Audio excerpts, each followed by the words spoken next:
ngo mu gihe bishitse umwigeme akavyarira iwabo aho ngo aragira ingorane mu kibano. Aha mbere ngo iyo bibaye ku munyeshuri ngo n'ishuri hari igihe aca riheba. Aha kandi rero ngo arafatwa nabi mu kibano, ariko rero bagasaba yuko batofatwa nabi kuko ngo naho baba bashikiwe n'izo ngorane ngo baba bashoboye gukora kandi ngo boshobora no gusubira mu mashure.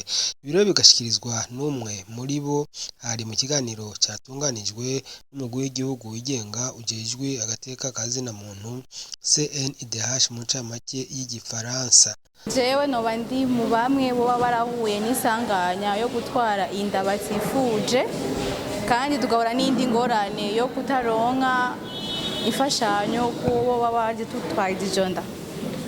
Ingorane kenshi na kenshi duhura mu kibano nuko ari ibintu bimwe wakora kera udashobora kubikora, kandi cyane cyane ku ishure baca bakubona yuko sinzi ukuntu bagufata, ugasanga naho uvuga ijambo ntibari kinetse, kandi nka kera ukuntu bavuga ijambo bakarigufashamo cyangwa bakarigwa iryo jambo.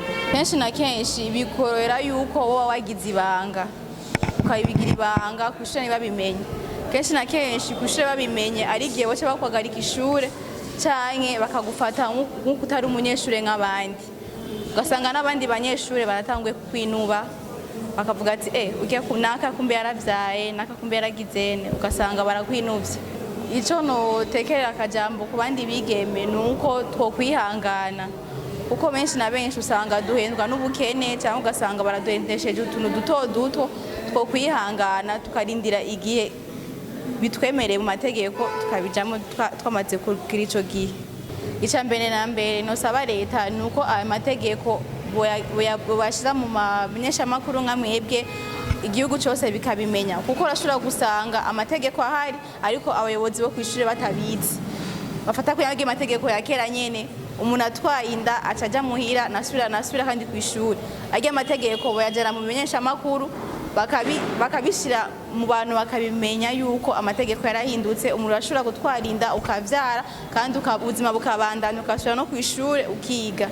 Santare niyo nkuru komiseri muri CNIDH nawe ibi aravyemeza, ariko rero akavuga ko muri CNIDH badaca bicara ngo hari ibyo bakora kugira ngo agateka k'abantu mwe nabo gasubire kubahirizwe. Murazi yuko umugwi w'igihugu wigenga ujeje agateka kazina muntu mu tegeko rishinga uwo mugwi, itegeko nimero 1 agakwego ubusa 4 ryo kuwa 5/0/2011, uwo mugwi ufise ibikorwa bitatu bikomeye, ibikorwa bitatu bihambaye, ari gukingira no guhanira agateka kazina muntu, guteza imbere agateka kazina muntu no guhanura inzego za leta mu kibazo icyo cyose kijanye n'agateka kazina muntu.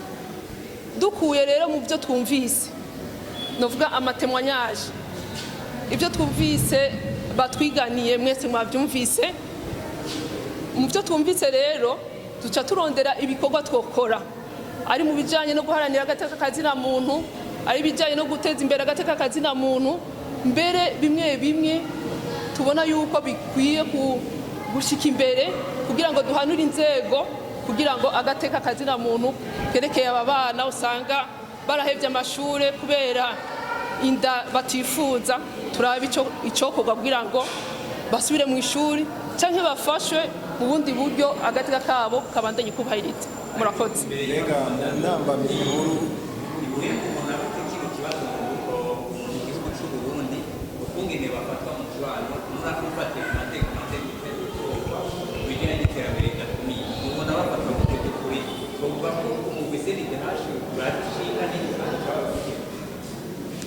Umugwi CNIDH waradushinga nyene n'ikibazo c'abana batwara inda batifuza. Ico kwerekana ko uragishinga ukuntu twateguye ihugurwa, twiteguye kuba abana b'abakobwa batwara inda batifuza bakiri bato bagaheba n'amashuri. Ico ni cyambere cerekana yuko umugwi w'igihugu ujeje agateka kazina muntu witaho ineza yabo, naco gituma umunsi turi ngaha twateguye ibikorwa biri ngaha. Mbega mu ntambamye nyamukuru babashikirije mubona ari izihe zikwiriye gufatirwa gutorerwa inyishu byihuta hama n'igiki bo babasabye mwebwe cyangwa leta bibafashe. Intambamyi umuntu yoshira imbere kuri abo bana baba barahevye amashure kubifuza gusubira mu ishuri. Ni vyiza yuko umugwi w'igihugu uhaguruka ugafashanya n'inzego za leta kugira ngo abo bana b'igihugu basubire mu ishuri. Ico ni cambere. Ikindi ca kabiri, barya abana baba bavutse kuri barya abana bahoze ari abanyeshuri nabo nyene barafise agateka kabagenga. Umugwi w'igihugu rero utegereza guhaguruka ufashanyije n'izindi nzego z'igihugu kugira ngo barya abana bandikwe nk'abandi bana bose kuko bavuka nk'abandi bana bose. Irakoze Angelique arongoye ikigo nyubahiriza ibi nawe nyene aravyemeza. Mu byo tumaze kubona abo twakira n'abakobwa baba barahohotewe bagafatwa ku nguvu bafise imyaka mikenyi, hanyuma ababateye inda bakabihakana, baca rero mu gihe basubiye mu miryango iwabo barabihakana. Kenshi imiryango abavyeyi barabihakana bakavuga bati izo nda z'indaro zisubiza iyo mwazikuye. Rero benshi baca basubira kumanuka ni Bujumbura ugasanga bari mwibarabara. Kenshi rero baza bafise ibikomere sesereza mutima, baba barababaye ku mutima, baba barababaye ku mubiri. Rero benshi badushikira bafise imitima yiyanse, avuga ati kubera iki inda nayitwaye, mbega noyikurayo, mbega umwana naho no muvyara no mwica kubera ari karantera ingorane. Iki ciyumviro kugira ngo biyumvire kushiraho iyi centre yitwa Nyubahiriza, mugerageje kumviriza iryo zina Nyubahiriza muca mwumva ko n'umuntu yahohotewe atagira yava niyaja. Rero azaho mu kigo iwacu tukamufasha mu buryo bwo kumwereka ko ibyamushikiye bibaho, mu kumufasha kwiteza imbere, mu kumufasha ko mu gihe yari ku ishuri asubira ku ishuri. Nivyo rero tugerageza gufasha abo bantu bacu baba batwituye. Sostine niyo nkuru nawe yari yaserukiye musitanteri wa komine ya Ntahangwa, avuga ko ibibazo mwene ivyo by'abigeme ngo barabizi kandi ngo hari ico bahora bafasha mu gihe rero ibibazo nk'ivyo vyadutse. Nk'iyo mwigeme bishitse agatwarinda urumva automatiquement nk'uwari mu ishuri acahe bishuri aho urumva donc ubuzima bwiwe n'ubusura kandi kuboneka neza imbere kwa amashuri ari mu bimwe bituma umuntu agira kazoza keza.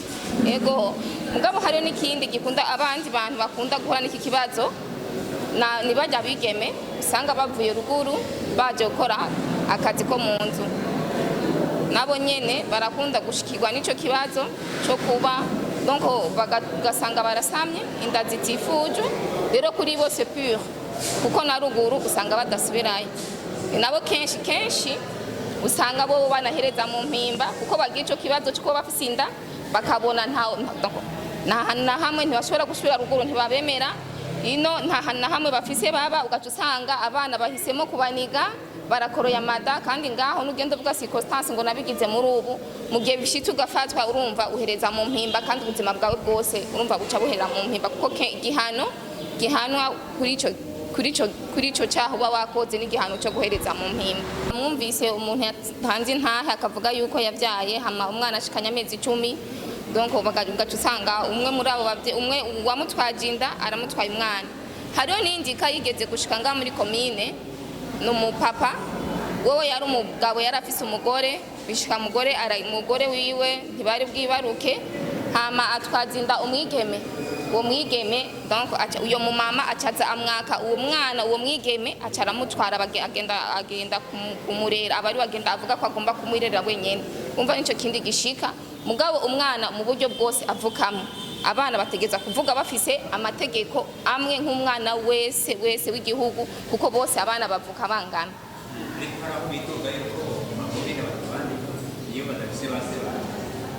Okay, nabivuze amakomine yo muri gisagara ca Bujumbura nakoze cyo kimwe n'amakomine ya ruguru umwana yandikishwa mu ikomine mugabo i Bujumbura abana bandikwa mu mazone bavukiyemo kandi nta tegeko gushika no munsi dufise nta tegeko rishasha riza ribuza yuko umwana avutse adafise se azwi yandikwa gushika no munsi umwana arandikwa gusa kuri hajya bandika pere enkoni kuvuga ko atabaho aloke kugira umwana avuke hari umuntu ategeza kuba hariho imbuto zo muhungu tegeza kuba zabayeho nico gituma hajya ahubwo gushira ko enkoni dushira gakwego kubera donc bishitse se wiwe akazoshika bikamenyekana bace bamukompletera.